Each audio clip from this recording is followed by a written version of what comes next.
right. Welcome into Surviving Paradise, the podcast that takes a sometimes serious, almost always humorous look at the claim by Jehovah's Witnesses leadership that they're living in a modern day spiritual paradise. I am your host, Stacy Bauman, former elder, ministerial servant, and a kid raised as one of Jehovah's Witnesses in the 70s and 80s. And as I always do, just be warned, we like to have some fun here. There's sarcasm, there's humor, there's some laughs as we try to unpack some of these subjects that have had such dramatic impact on the lives of many of us that have left, and especially those that may still be in for whatever reason. As one of Jehovah's Witnesses, we certainly respect your courage and the bravery you have to even listen to this evil podcast, as the governing body would label it. But always know that nothing said here is meant to offend. We're all just very, very different personalities floating on a big rock out here in the universe and like to have some fun. Oftentimes we have tears, just whatever comes out, comes out. So thanks for joining us again on this episode. I wanted to tackle a subject that has been on my mind a little bit lately, and something in a conversation with a friend this week triggered this subject matter for me. Also, was something that I faced in the what witnesses call field ministry and the door-to-door work. I faced this question and some of the subject matter surrounding it on several occasions by those that actually let their brain connect and synapses connect in their brain to actually ask questions of Jehovah's Witnesses. And I got hit with this. So I wanted to talk about it. As I often point out on this little podcast, this show, Jehovah's Witnesses claim that the Bible was made specifically for the 8 guys in upstate New York, for the anointed, for Christ's brothers, for the faithful and discreet slave. They have all kinds of titles, but that they alone have a real understanding of the Bible's message. Never mind that it has survived in various forms for centuries. It is a book of the people all over this planet in most countries and places. Those guys in upstate New York are the only ones smart enough or blessed enough to really understand deeply its message. They also claim that Jesus Christ is their leader from the bleacher seats in the sky as since 1914, when he decided that this was the organization he wanted and chose in 1919 after becoming king in 1914. And so they really have everything going for them, I guess is the easiest way to say it. They alone have such a great understanding of the Bible, or so they claim, allegedly, and they alone have the backing of God's son, Jesus. After all, he chose them. He handpicked them from the earth to decipher a message that apparently he was cryptic on. And I don't really like to talk about the Bible much. I feel like it needs its own standalone episodes in the near future, I guess. And I oftentimes hate how much quoting and how much information I have to give from some of their literature, but I feel like it lays the groundwork for some of the thoughts I share, some of my own thinking. I always give a peek into my own brain from the time of a child all the way up through an elder till the day I left. And this is going to be one of those episodes where I do that. So, armed with the knowledge that they alone have deep understanding of the Bible, that they alone are Christ's brothers and are close personal friends with Jesus, it's always been very strange to me how few of them comprehend the basic teachings of Jesus in the Bible. It's truly bizarre, and it's undeniable. From the time I was a kid, this stood out to me. Most of what you read in the Bible just isn't tough, especially the Gospels, the Christian scriptures, or Jesus' life and ministry. All the details surrounding his life, they seemed really straightforward, pretty simple. I mean, Jesus as a figure, his message was really simple. I think most would agree. But Jehovah's Witnesses aren't taught that message, nor do they live that message. And that's what I want to talk about. The message is plain as day. Anybody can read it. Most kids in any walk of life, even those that aren't religious or Christians, can quote some of the basic teachings of Jesus Christ. We saw Gandhi refer to Jesus. We've seen many people. But Jehovah's Witnesses not only don't seem to comprehend basic, straightforward things Jesus taught, but they also don't live it. They don't apply it. And I want to take a look at an example this week. And in all honesty, it really is the only example that is supposed to matter in each of our lives, in every human being's life. I want to take a look at Jesus' words found at Mark chapter 12, verses 28 through 31. And just note that I always quote from the New World Translation, despite it being openly doctored and not held in high regard by scholars. Jehovah's Witnesses have made their own Bible. But at Mark 12, 28 through 31, we get something that seems pretty simple. It says, quote, one of the scribes who had come up and heard them disputing, knowing that he had answered them in a fine way, asked him, which commandment is first of all? Jesus answered, the first is, hear, O Israel, Jehovah our God is one Jehovah, and you must love Jehovah your God with your whole heart and with your whole soul and with your whole mind and with your whole strength. The second is this, you must love your neighbor as yourself. There is no other commandment greater than these. End quote. I'm fairly certain that anyone listening to this is probably familiar with those words by Jesus to the Jewish leaders of his time. Seems pretty straightforward, right? Doesn't seem to be drowning in an ambiguity or mystery. Jesus' words there seem very straightforward. He even punctuated it rather at the end by saying there's no other commandments greater than these. We often refer to them as the golden rule. Even secular authorities refer to them as the golden rule.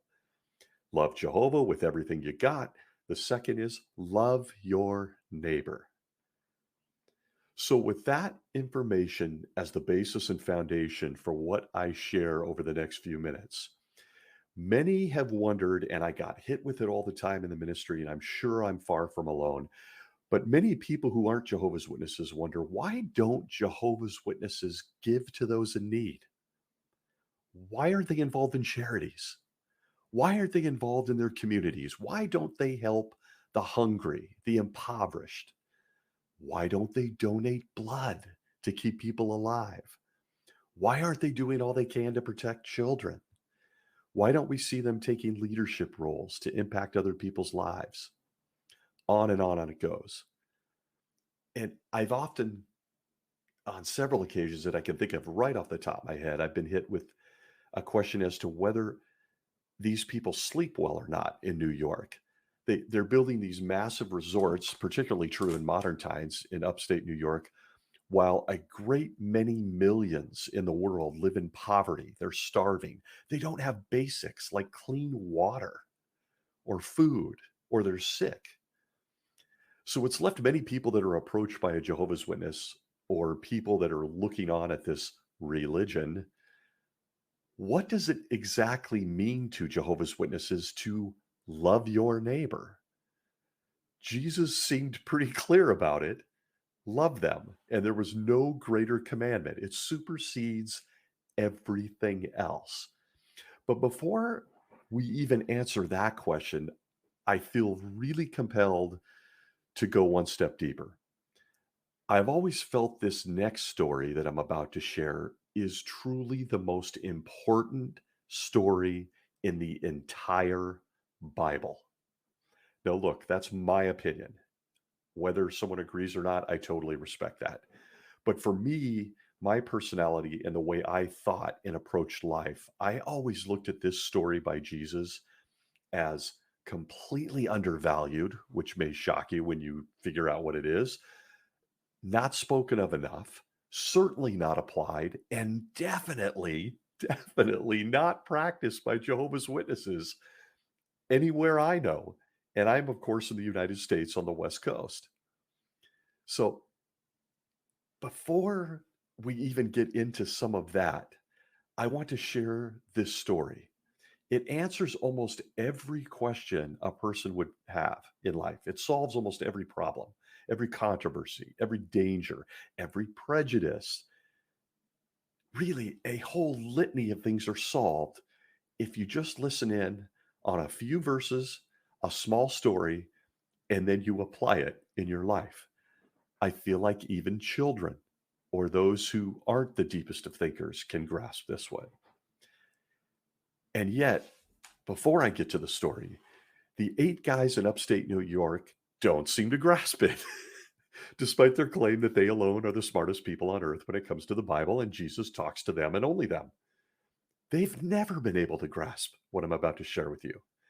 They seem to miss the entire point, or maybe they just purposely disobey it, leading to, in my opinion, an avalanche of questions as to why their king, Jesus Christ himself, ever chose them and why he continues to bless them as his only communication to all the rest of us terrible people that are going to die by hand of fireballs at Armageddon. I mean, I think it's a pretty legitimate question. Do you continue to give responsibilities to a person that clearly has never understood your most important commandment? His words, not mine. I mean, it's like, hey, my kids can't tie their shoes, but I'm going to give them the keys to the car and let them drive it. What? So again, here we go. As usual, too wordy, too much of a preamble to get to a story that I think that you will recognize. And I want to take it one step deeper and look at the epic level of failure surrounding how Jehovah's Witnesses treat their neighbors and those in need, and answer that question that so many have. Why don't they do anything? Why don't they get involved in the community? Why don't they give to charity? Why don't they give to Greenpeace? Why aren't they helping people? Okay, finally, the story that I think trumps all others. And in my mind, this I want to share this story because I think that it helps us define the word neighbor. Maybe that's the rub for Jehovah's Witnesses. But fortunately for us, and what good luck it is, Jesus himself in the Bible even gave the answer to that question. So here we go. Story, Luke chapter 10, verses 29 through 37. You will recognize this. I'm going to read it. Quote, "But wanting to prove himself righteous, the man said to Jesus, 'Who really is my neighbor?' In reply, Jesus said, 'A man was going down from Jerusalem to Jericho, and he fell victim to robbers, who stripped him, beat him, and went off, leaving him half dead. Now, by coincidence, a priest was going down on that road, but when he saw him, he passed by on the opposite side. Likewise, a Levite, when he came to the place and saw him, passed by on the opposite side. But a certain Samaritan traveling the road came upon him, and at seeing him, he was moved with pity. So he approached him and bandaged his wounds, pouring oil and wine on them. Then he mounted him on his own animal and brought him to an inn and took care of him. The next day he took out 2 denarii, gave them to the innkeeper, and said, 'Take care of him, and whatever he spends besides this, I will repay you when I return.' Who of these 3 seems to you to have made himself neighbor to the man who fell victim to the robbers?" He said, "The one who acted mercifully toward him." Jesus then said to him, "Go and do the same yourself." End quote. I'm pretty certain you recognize the story of the Good Samaritan. In just a matter of a few verses, Jesus lays out exactly the way we are supposed to treat our neighbor. He even defines what a neighbor is. Eventually, I'm going to do a whole show on this parable, this story, because I feel like it's truly the best one in the Bible. It just solves all the problems. But with that story in the back of your mind and as a foundation for all Jehovah's Witness beliefs, is it any wonder that all of society outside of that religion has no clue or doesn't understand why Jehovah's Witnesses help other people, their neighbor. They do absolutely nothing in their communities. They don't, in mass, we'll get to that, lend a hand to someone in need, especially those that aren't, you guessed it, Jehovah's Witnesses. If you just pick up the Bible and just read those 6 to 8 verses, it's really clear what Jesus wants a human being to do in loving their neighbor. And yet somehow Jehovah's Witnesses completely miss it, despite, again, being the blessed among us, having God's Holy Spirit, while the rest of us mentally diseased apostates or pagans are on a fast track to death at Armageddon. They don't grasp it. Now, listen, disclaimer. There are individuals among Jehovah's Witnesses that are very kind, that are friendly with their neighbors. This isn't to say every single solitary Jehovah's Witness doesn't go out of their way to love their neighbor in even a practical way or in a helpful way. But just as significant is the fact that overall, the religion does nothing to help others. Nothing. Not only do they do nothing in a practical way, lending a hand, helping, financing, giving, but it escalates quickly when you consider that they're willing to take from their neighbors. They're willing to literally take from their neighbors and give nothing in return. Now, that may come off as sounding like a crass, bold statement, but I'm going to show you where, why, and how. Let's take a look at some of the examples, from the shirt off their back to charity to donations to emergencies to natural disasters to environmental or social causes. Jehovah's Witnesses do nothing for their non-Jehovah's Witness neighbors, even in the worst of circumstances. Now, again, that's not in every single solitary case. There are those who just use common sense and are moved by the love that Jesus instructed them to be moved by. But as a religion, as a whole, they don't. None of the simplest of things, none of the simplest of ways they show how they can love their neighbor do they practice. And it's stunning. If you've ever been asked this question and you were a Jehovah's Witness at the time, you're kind of dumbfounded.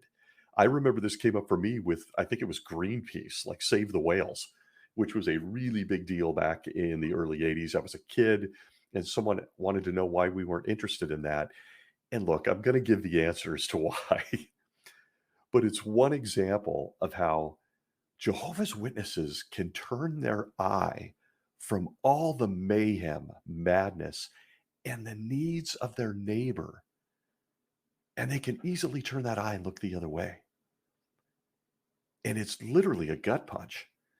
It's not normal.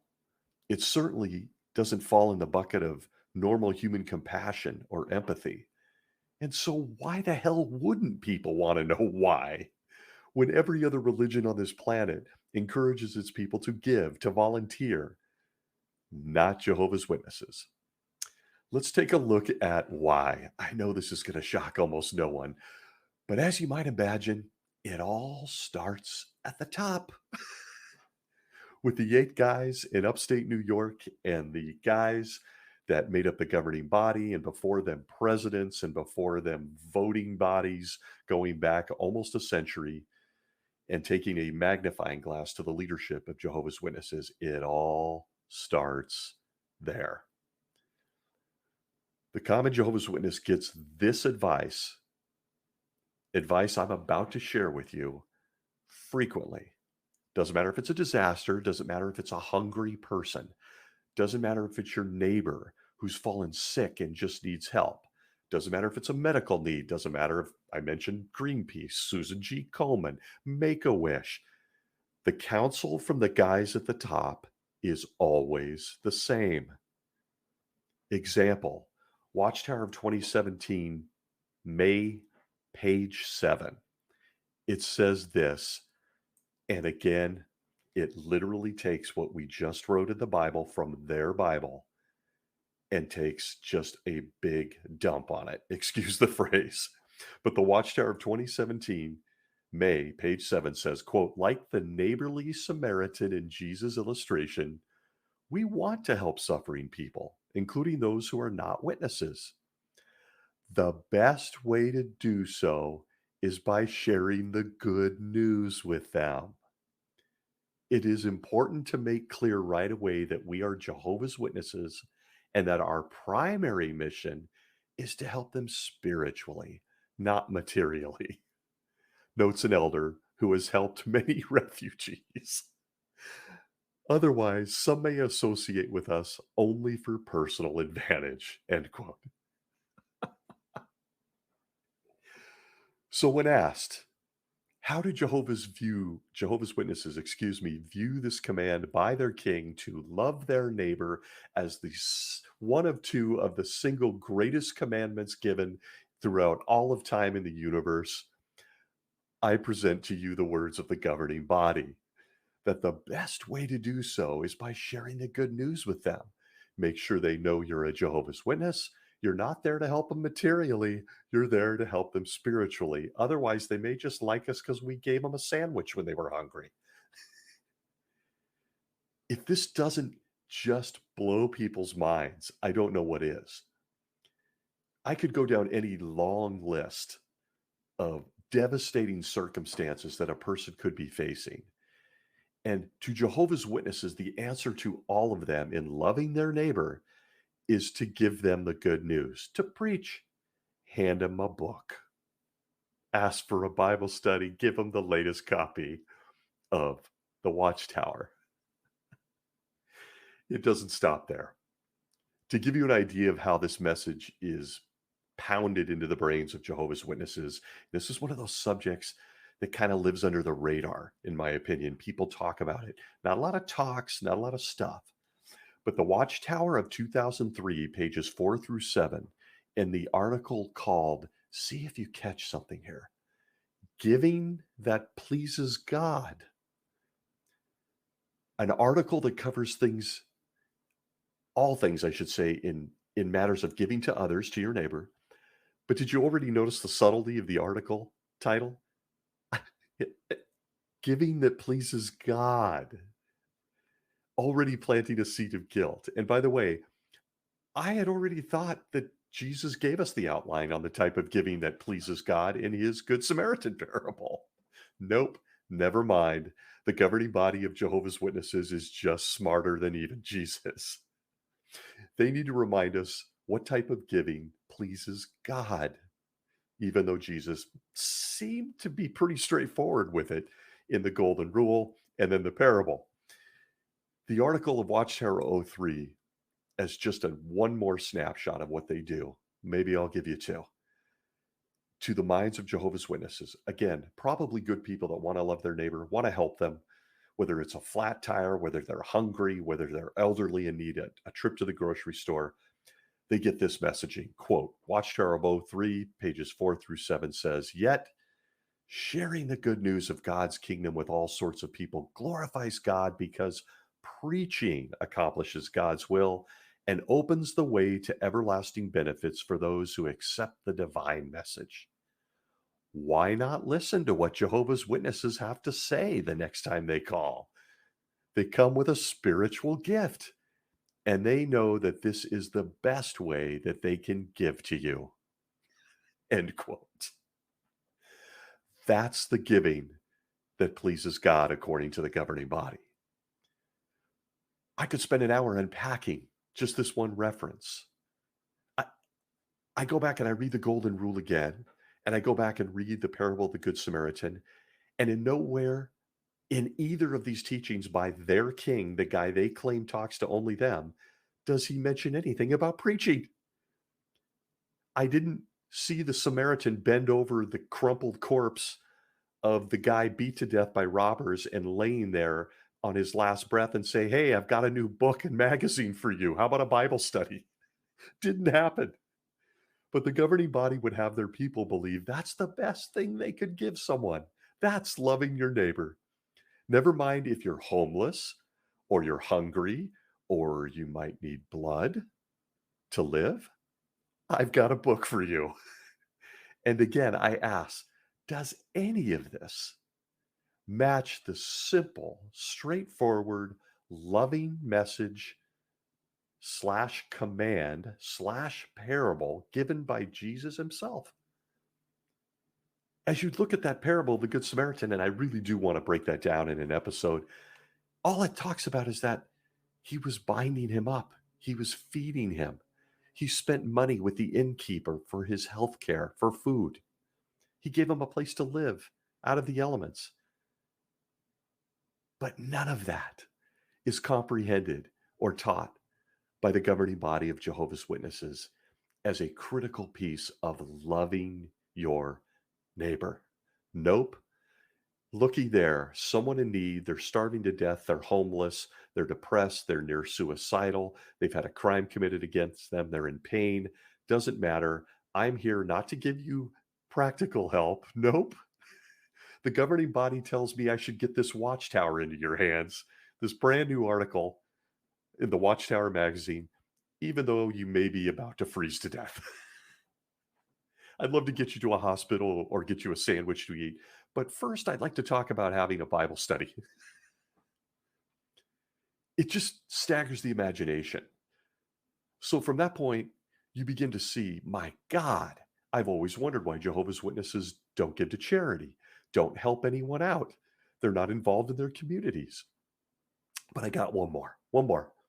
The Watchtower of 86, October 1st, pages 22 through 24, goes on to emphasize this rule, this teaching, this direction by the 8 guys blessed by Jesus himself, the same Jesus who gave the parable and command.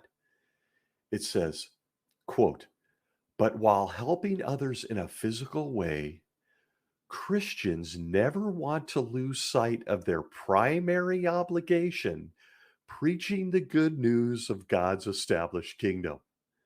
That kingdom will soon rid the world of all sickness, poverty, and need. How gratifying to be able to assist people to gain life in a world where the word pity will no longer need to be used. Could you possibly love your neighbor in a way more practical than that?" End quote. No, 8 guys in upstate New York, I truly couldn't. I mean, imagine someone who's starving to death, someone who has serious mental health issues, someone who just needs a warm blanket because they are freezing to death, someone who's lost a loved one, an elderly person who can't drive and needs groceries. No, our primary obligation is to preach our message from upstate New York, a message not found in the Bible. See past episodes. Give them the fairy tale that we give you.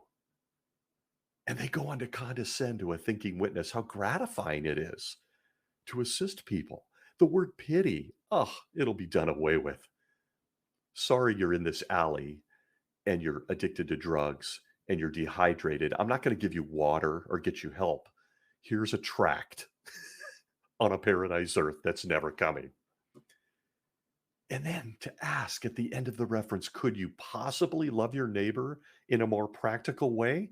Yeah, actually, we could. See Jesus' words in the parable of the Good Samaritan. You know, your guy, your brother, your king. He fed the guy, he bound his wounds, he got him out of the elements. He spent money on him, he donated, made sure he was fed. And even if it wasn't enough money, he was going to give more. So, yeah, something tells me the comprehension of the governing body is seriously lacking. And by extension, that leadership group, the governing body, spreads that crap to every Jehovah's Witness. As I often say, teaching children this at a young age, teaching adults this up through adulthood, that this is the best way to love your neighbor, that it's the most practical way. Stand in front of a book cart just a few feet away from a man or woman starving to death and living outside with no home? It insults the intelligence of anyone who has 2 brain cells, and yet that's the message. Jehovah's Witnesses get that message consistently. They're openly told it doesn't make a difference to help in practical terms because everything's gonna be destroyed anyway, including probably that person, unless, of course, you got it. They study with us, get in a pool at the circuit assembly. There we go. Probably gonna shave off a beard, have to stop smoking. Doesn't matter. They're consistently taught that practical help is it's just so temporary. They need to convert them into being a Jehovah's Witness. And then, for what seems like the ultimate insult, in most cases, when Jehovah's Witnesses do give to their neighbor, that neighbor's usually another Jehovah's Witness, going against every teaching their King Jesus in his Bible, their book, ever gave to them. I mean, what a cruel twist from the governing body of Jehovah's Witnesses. So you are someone who is exposed to this messaging. And again, usually a kid raised in it. I was. I often wondered, why can't we give to Make a Wish or give to the homeless shelter? Why don't we go to a soup kitchen? Or why don't we go out and take blankets? And nope. The best thing you could do, Stacy, is get that little tie on Saturday, head out for the first hour handing out tracts or stuffing them under welcome mats on the front porch, head over to the donut shop for a donut, go back out for 30 minutes, do some more of that, and look, you've loved your neighbor. It's incredibly absurd. And I want to point out this twist with Jehovah's Witnesses where they truly only show deep concern or are moved to deep practical help when it's another Jehovah's Witness. Nowhere is this more evident in the witnesses than in disaster relief situations. And let's face it, disasters have been a part of mankind's history forever. We've seen many of them lately, right up to COVID, if you wanted to count that. It certainly was a pandemic. But earthquakes, hurricanes, tsunamis have wiped out congregations and people among Jehovah's Witnesses in all kinds of lands around the world. And Jehovah's Witnesses and the governing body in particular like to point to how they help them as being truly loving your neighbor, your brother, somewhat ignoring the fact that they're not helping the masses of people that desperately also need to have some love, some practical help. In the article, How Your Donations Are Used, Providing Relief to Victims of Disasters in Section 9, all available on their website, folks, it says this. During the 2020 service year, the Coordinators Committee of the governing body approved spending $28 million on disaster relief. This provided relief for victims of over 200 disasters, including the COVID-19 pandemic, multiple tropical cyclones, flooding in Africa, food shortages in Venezuela, and drought in Zimbabwe. The donated funds helped pay for food, water, shelter, clothing, and medical care, as well as basic supplies for cleaning, repairs, and reconstruction. But here's my note. It was only for the most part, not in every situation, can't monitor every situation. But for the most part, it was only for Jehovah's Witnesses. I want to point out that when a tidal wave crashes against a shore and wipes out a community, it's not just the Jehovah's Witnesses who paid a price for that. It's your neighbors. You might remember them from Jesus' parable of the Good Samaritan, the guy who was beat to death laying in a ditch. Not those folks. How do we know? Same article. It covers the drought in Zimbabwe, and I'll only use this one example. It says, quote, despite the difficulties brought on by the drought, Priska devoted each Wednesday and Friday to the ministry, even during plowing season. People in her village ridiculed her, saying, you're going to starve your family because of your preaching. Priska would reply, Jehovah has never failed his servants. Not long after that, she received relief supplies from our organization. Notice the wording. This impressed some of her neighbors who told Priska, God has never failed you, so we want to learn more about him. 7 neighbors are now listening to congregation meetings that are broadcast on the radio. The end goal is always the same with leadership of Jehovah's Witnesses: get them into the org, assimilate them. Imagine living through a drought in Zimbabwe or the COVID-19 pandemic, and Jehovah's Witnesses can be seen helping their own, but don't seem to have as much interest in helping everyone else. And that's where the questions arise. But as you can see, the common Jehovah's Witness who may mean well is simply taught it doesn't matter.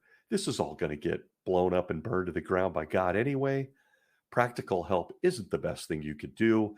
The best thing you could do is give them some of our literature published here in upstate New York and try to turn them into one of us. If someone can't see that in the worst moments of a person's life, whether on an individual scale or on national disaster scale, that the message continues to be get them into our organization, get them to give us their resources. That's the best thing you can do. If they can't see that that screams cult, I'm not sure there's a whole lot of things that can. And I probably say that every week on this podcast. I could go on for hours and give dozens of examples just like these, but it's very easy to research. It's on their website. All donating a Jehovah's Witness may want to do, whether individual or in mass, is encouraged to go through the 8 guys in upstate New York. No Greenpeace, no Susan G. Komen, or your local homeless shelter or soup kitchen. Nope, give it to them. They'll make the decision on how it's used. And by the way, when we go to love our neighbor, it's just those among us, nobody else. This one subject is just truly mind-blowing to me because it stabs at the fact that every Jehovah's Witness has this Bible. Every Jehovah's Witness is probably pretty familiar with the parable of the Good Samaritan. Every Jehovah's Witness probably can see the example of Jesus going to events to teach and first practically feeding the people with bread, fish. They can read that, but they don't grasp it. They don't apply it.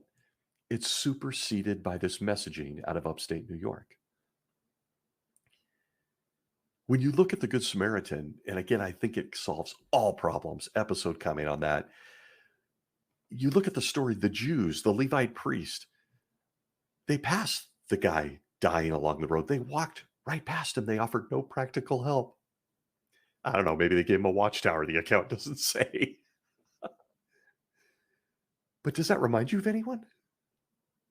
It was the Samaritan that stopped and gave practical help. He didn't try to start a Bible study. He didn't tell him about going to heaven or living on a paradise earth. He simply binded up his wounds, gave him food, gave him water, got him out of the elements. It was the Jew that walked by. And Jehovah's Witnesses don't connect this in their brain. And by the way, the Samaritan, wait for it, Samaritans were apostate Jews. They were a mix coming from when the 12 tribes of Israel split. And so Jews hated Samaritan, which I guess is the best way to say it, was the point of Jesus' entire parable.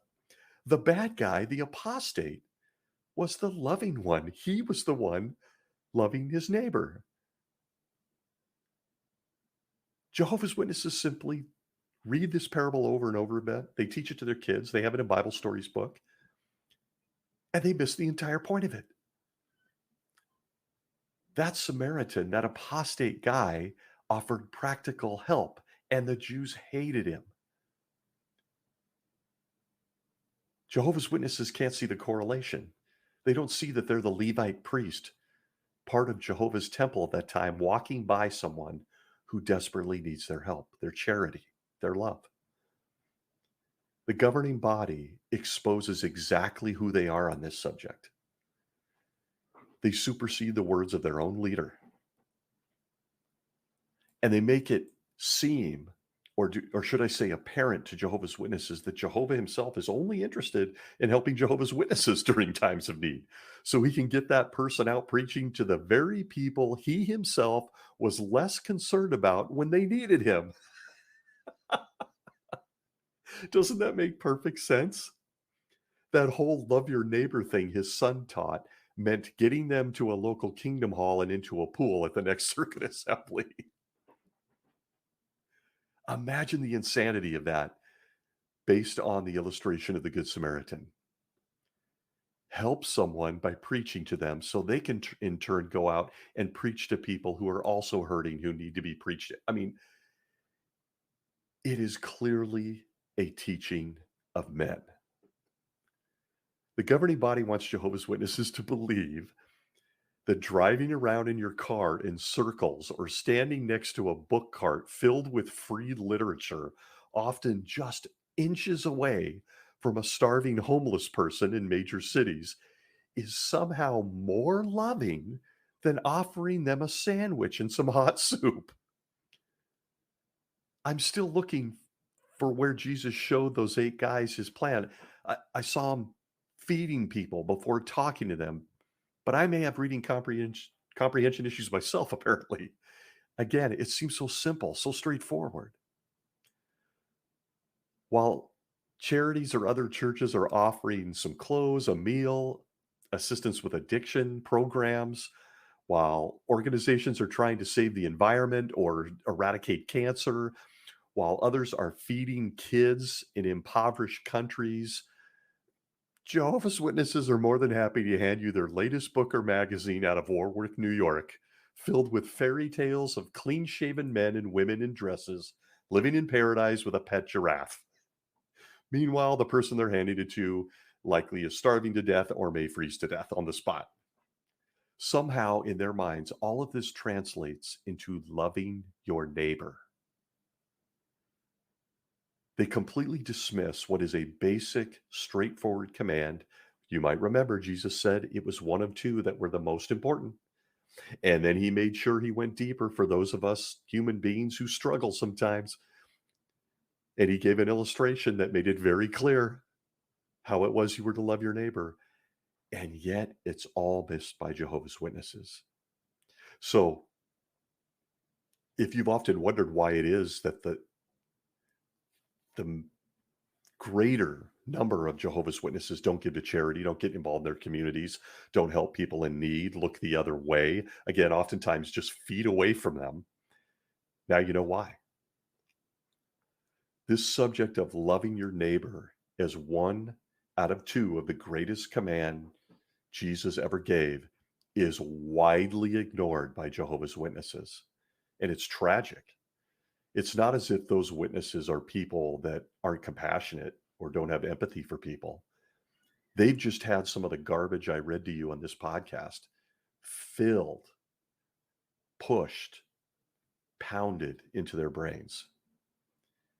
And so they truly believe in their hearts, and I was one of them. I was one of them. That getting out there, spinning around in a car on a Saturday for an hour and a half, and then having coffee at Starbucks is more loving than actual practical helping someone's health, giving resources, getting them out of the cold, supporting programs that help them have a better life. Nope. Make sure they get the latest watchtower. That, my friends, is loving your neighbor, Jehovah's Witness style. But I want to take a few minutes and go into the dark chambers of my brain, as I often do, because this subject of how Jehovah's Witnesses love their neighbor gets worse. It gets way worse. And as I often do, if you've listened to other episodes, you know I expose my own flawed thinking, my own mistakes. And I want to give a couple of examples of how ignoring Jesus' very straightforward, very simplistic advice on how to love people, how it got ignored, how it's been distorted, and what the end result has been. I want to give a couple of examples of that. And I've got two that I found my brain meditating on, dwelling on more than once throughout my life. Certainly more so probably when I became an elder and I had time to witness the inner workings of the organization. I never had reading comprehension issues with the Bible. I always had questions. That's the truth. Therefore, why I've been out for 13, 14 years. But in my time as an elder, here's a couple that really wore on me, and it all falls under this umbrella of loving your neighbor. With Jehovah's Witnesses, this example, oof, oof, oof, oof. This example, maybe, well, these both of these examples are the most damning, and I've thought so long and hard about them. Anyway, I'm rambling now. I want to talk about how ignoring what Jesus said about how to love your neighbor has endangered children. We talked about it a lot in past episodes, and I know that I can't go an episode without mentioning the dangers to little people at the hands and by the hands of Jehovah's Witnesses. And guess what?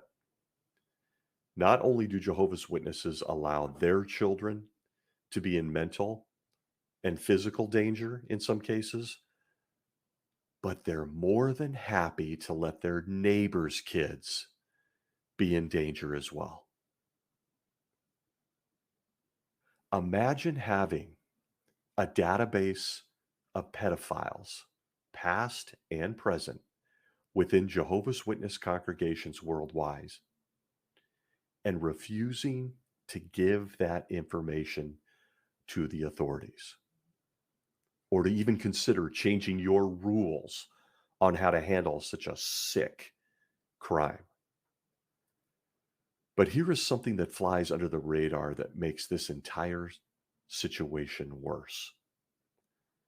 And maybe you've considered this.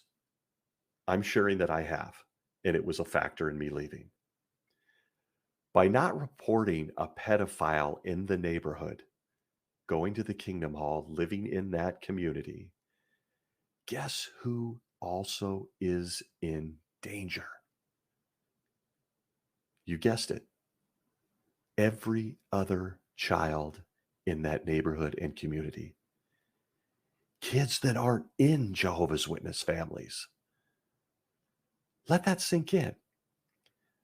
By not providing authorities with information on known pedophiles, they turn these scums loose on the rest of the community. Everyone else's kids as well.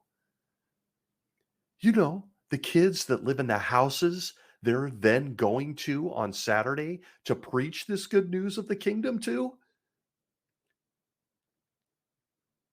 Apparently, the governing body wants us to believe that when Jesus said, love your neighbor, it didn't include your neighbor's kids. Or he told the governing body of Jehovah's Witnesses that it meant leaving out the part that there is a child sexual predator in the neighborhood and at the local Kingdom Hall that I'm inviting you to right now. That falls under the heading of loving your neighbor. Jehovah's Witnesses are so insular, and they've made it that way from the top down, that they think that they're not only not harming Jehovah's Witness kids by keeping this information secret, but they never once even considered the other kids in the community that this pedophile has access to, that they have not turned into the authorities, that they have not given any and all information to the government, to the police, to ensure that other innocent children are protected. The same kids they're then going and preaching to their parents. It's insane. And I present to you loving your neighbor, Jehovah's Witness style. And I feel like it's important to note that when I say Jehovah's Witnesses, I speak macro, but I'm really speaking about leadership, where the responsibility lies. It's one thing to wonder why Jehovah's Witnesses don't give to charity, why they don't go out and plant trees, helping the community, why they don't help elderly people in mass, why they don't have addiction programs to help people who have addiction issues. It's one thing to wonder all that, but something as simple as turning in known information on a child predator in their congregation to the authorities is also dismissed, leaving every kid, not just in their community, but anywhere that predator goes, in danger. And I ask you, in simple terms, does that match up with the parable of the Good Samaritan?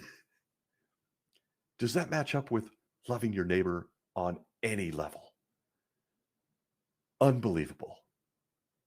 It's unbelievable. And my mind started to go there towards the end as it became quite evident that there was child protection issues within this organization. It had been for decades. I experienced it as a teenager with people I love.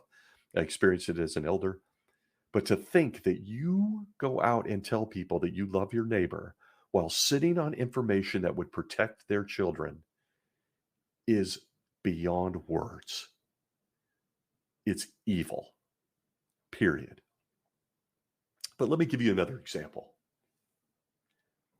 Loving your neighbor, I'll say governing body style. It's widely known that Jehovah's Witnesses don't accept blood transfusions. The governing body considers it actually one of the identifying factors of why they're the one true religion. So, as you might imagine, donating your own blood to a neighbor who desperately needs it is forbidden. No shock here. Let your neighbor die before you give them some of your blood. You let your own children die before you give them some donated blood. Jehovah's Witnesses cannot help anyone with their blood. No donations are allowed to help someone, even to the point of death. However, aside from the science of blood and the absurdity of a doctrine that is not taught in the Bible, my brain, in the dark chambers as you lay your head on your pillow and think far too long about certain things, my brain always went to this issue of loving your neighbor. And I've never been able to shake this fact. Are you ready? Jehovah's Witnesses are allowed to accept components of donated blood once the blood has been broken down into blood fractions. If you're not familiar with this, it's a heavy subject that needs a full hour or better to break down. But they can't accept whole blood, nor can they donate whole blood, but they might be able to take fractions out of someone's blood. Components, ingredients, if you will.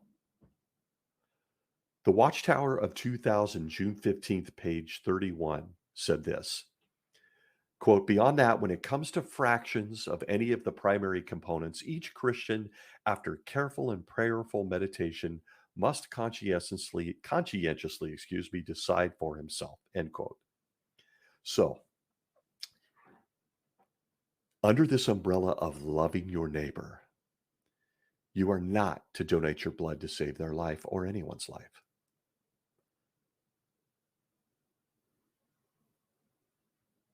If that doesn't shock you, I, again, don't know what to say. If you're keeping score at home, and again, it's a subject for a whole show, this means that you can have a piece of bread. You can have a piece of cheese. You can eat a piece of salami. You can eat a slice of a tomato. You can eat some mustard, but you cannot eat a sandwich. Blood fractions in a nutshell. But again, going back to this subject, I digress. I'm all over the board. I apologize. Based on this subject of loving your neighbor, consider this. Am I the only one who's ever thought about it? I can't be. I know I'm not. I know there's no way. But as I get fired up, I lose track of where this issue lies. But based on this subject of loving your neighbor, Jehovah's Witnesses can take your blood fractions from your donated blood, but under no circumstance are they allowed to donate their blood or their blood fractions to you. In a nutshell, give me what you've got to save my life. Oh, you need my help to save yours? Nah, can't help you. But hey, I love you. Here's the latest watchtower. How about a Bible study? Where do I begin? Where do I begin? And again, under the white hot light of the parable of the Good Samaritan and the two commands that make up the golden rule, we are expected to believe from the governing body that we can accept other people's blood fractions that they donated to save other people's lives, but under no circumstances are we to save theirs, give them our blood or blood fractions. Instead, give them our latest book or get them to the meeting. Loving your neighbor, governing body style. The level of absurdity, and that's just two examples between the child endangerment issues and the issue surrounding blood. Those are the two biggest examples that were always a massive rub for me as I thought about this subject of loving your neighbor. It wasn't the easy stuff, helping a little old lady, helping someone who's sick, giving some people some money who needed it, giving to charity. It wasn't those things. It was things like this, life and death stuff that the governing body wants you to just hand them a book, get them to the Kingdom Hall. Thanks for your blood fractions. I'm alive today because of you. Oh, you need some in return? Nope. It's stunning. And listen, I say it probably every week. It's such an identifying factor that Jehovah's Witnesses are a cult. They're not even a fringe religion.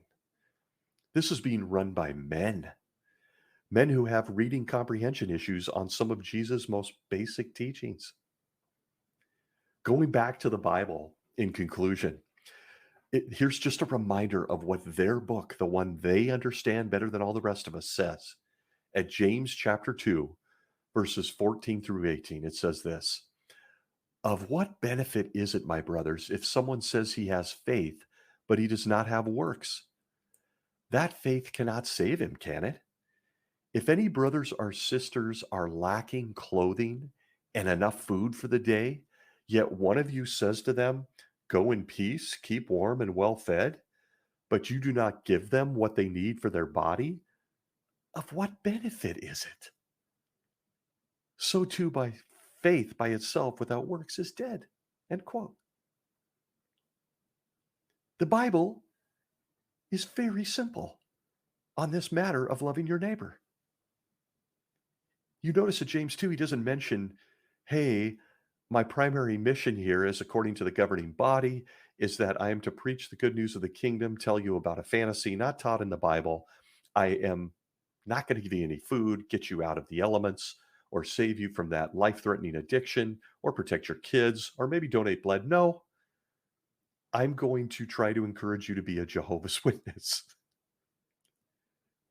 All the while, a Jehovah's Witness is holding in their hands this book known as the Bible that says, if you see someone who's lacking clothing or food, and yet you say, hey, go in peace, keep warm and well fed, my primary mission is preaching to you, but you don't give them what they need for their body, what's the point? What's the point? So at a congregation meeting of Jehovah's Witnesses, you may read these scriptures from the outset, the parable. You may see what it says in James, and it seems so simple. Help people, love your neighbor, do what you can. And then you get a message like this from the Watchtower of 2021, the May issue, page 7. It says, quote, people may also feel that we should build schools and hospitals, as well as perform other charitable works. They're stumble because we focus our effort on the preaching work, not on solving the world's immediate problems. Never should we come, never should we become distracted by the political and social issues of this world. End quote. So when you see scenes of Jehovah's Witnesses standing there next to a book cart while 10 feet away is a homeless man who's freezing to death, Or you see scenes of a Jehovah's Witness coming to your door, knocking on the door, wanting to hand you a magazine of a make-believe picture of a paradise that's never coming, and yet they won't help someone who's hungry or donate money to organizations that help protect children or even just follow the law and protect children. You have to wonder where the reading comprehension issues really begin. And it's at the top. They hand people this Bible that tells them very straightforward what it means to be loving. And then they hand them a publication written by men that tells them to do the exact opposite. If you're a Jehovah's Witness listening, you can't deny this. It's in millions and millions of pages of print. And nowhere is it found in the Bible. So apparently, according to the governing body, a Jehovah's Witness should never be distracted by a neighbor in need, no matter what the need is, hungry, homeless, sick. Just hand them the latest issue of the Watchtower. Make sure they see those illustrations of a paradise on earth that they've been saying is going to come any second now, and they've been telling us it's going to be any second now for over a century. That person who desperately needs your love, your help, don't hand them food, don't hand them clothes or money or health care or protection. Don't lend them a hand. Ignore the words of their claimed king, Jesus Christ. Just hand them a book. Send them to a website. That, folks, is loving your neighbor, Jehovah's Witness, governing body style. This is what they teach their people. So if you've often wondered why it is that Jehovah's Witnesses simply aren't more involved in helping others in a practical way, now you know. And I only gave you a few examples in my long preambling style because it's just the way I think. But this is the type of stuff that a Jehovah's Witness, children up, are being taught in kingdom halls at this very hour. This is how they believe they can love their neighbor. I want to thank you for joining me. I'm going to stop there. It's been a long preambling one. I have a feeling I took a walk through paradise and took some detours, repeated myself and other things, but I guess that's the best that I can do. I hope that it gave you some things to think about on this subject of loving your neighbor and how they don't, in fact, love their neighbor on almost any level.